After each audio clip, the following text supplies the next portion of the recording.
Thank you, Mr. Chairman, Madam Superintendent, members of the board.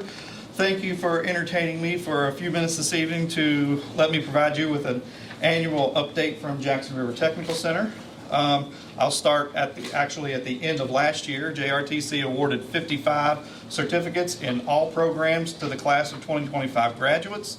8 students of those 55 earned double certificates from JRTC.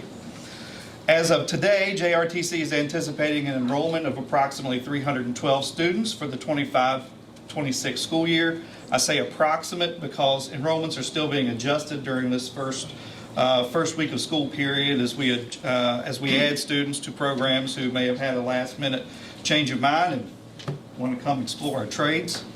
And we could see another spike in enrollment at the beginning of the second semester.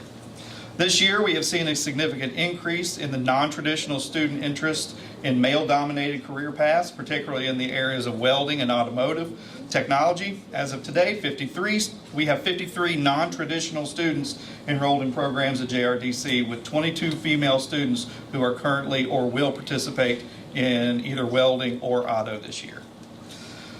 All right, starting at the second semester last year and going all the way through summer, we had several upgrades to the building. We have a top-of-the-line bell and intercom system to replace the one that was installed in 1974. And it also has communication capabilities with the high school, so much needed there. We also have a mechanized code access entry gate to the bay areas, which has made a world of difference in both convenience and for building security. A set of double doors were put into the lobby to separate the lobby from the classrooms and the shop and the lab areas, which completely cuts off direct access to the academic wings from the front entrance for anybody wishing to enter JRTC for nefarious reasons, although I don't know why anybody would want to come into a technical center for nefarious reasons. The fire alarm system upgrade was installed, and it will actually notify the first responders first, so I don't have to wait for a call from Mr. Forbes in the middle of the night up on the hill telling me your building is on fire. We also have a comprehensive lock and key system that was replaced, which reduces the number of keys that are issued and brings our building in line with other buildings in the division with the same key system.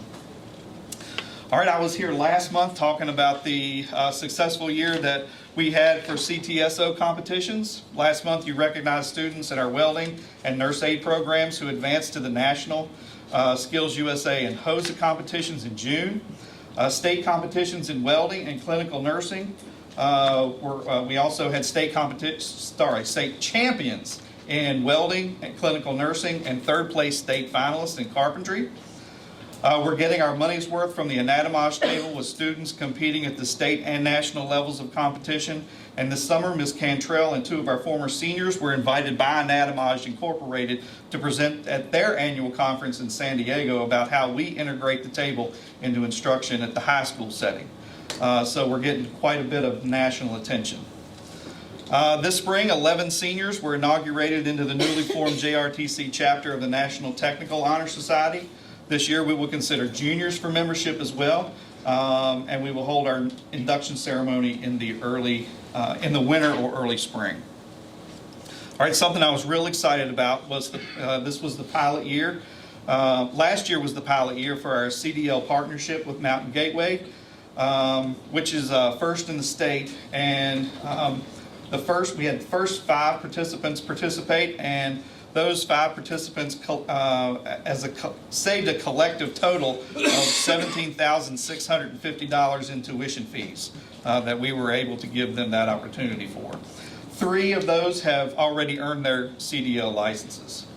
And if anybody was listening to Road Dog Trucking on channel 146 on Sirius XM back in early July, you heard me have a conversation with Mark Willis.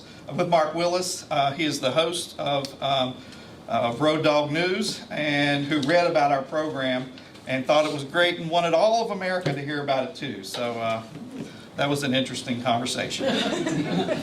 We plan to offer this opportunity again in the spring under a slightly different mechanism, and students have already come to me this year and expressed interest in the CDL partnership with Mount Gateway. Speaking of Mountain Gateway, Mountain Gateway and JRTC are anticipating a comeback of adult evening courses at JRTC starting this year with machining and instrumentation in October. To give you a little bit of history on that, prior to the pandemic, JRTC and the former Dabney Lancaster Community College were in discussions about using the JRTC site to host credit and non-credit adult courses in machining during the evenings.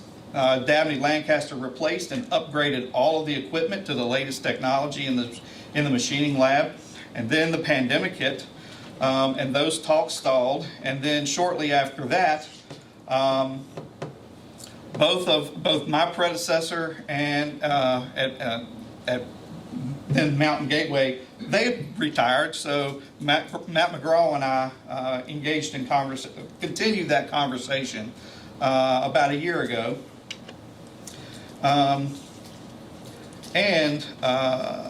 We're on track to have the adult program kick off in October with JRTC serving as the host site, with JRTC teacher Joe Mays serving in the capacity as Mountain Gateway adjunct instructor for the program. If all the stars align, this could easily lead to the revival of the JRTC machining program for students in grades 10 through 12, maybe as soon as next fall, but that program has been on hiatus for the last 25 years. And I'm hopeful that this is going to lead to more adult evening classes operated through Mountain Gateway with JRTC as the host site and JRTC faculty serving as instructors. So it's a great opportunity. I'm almost done.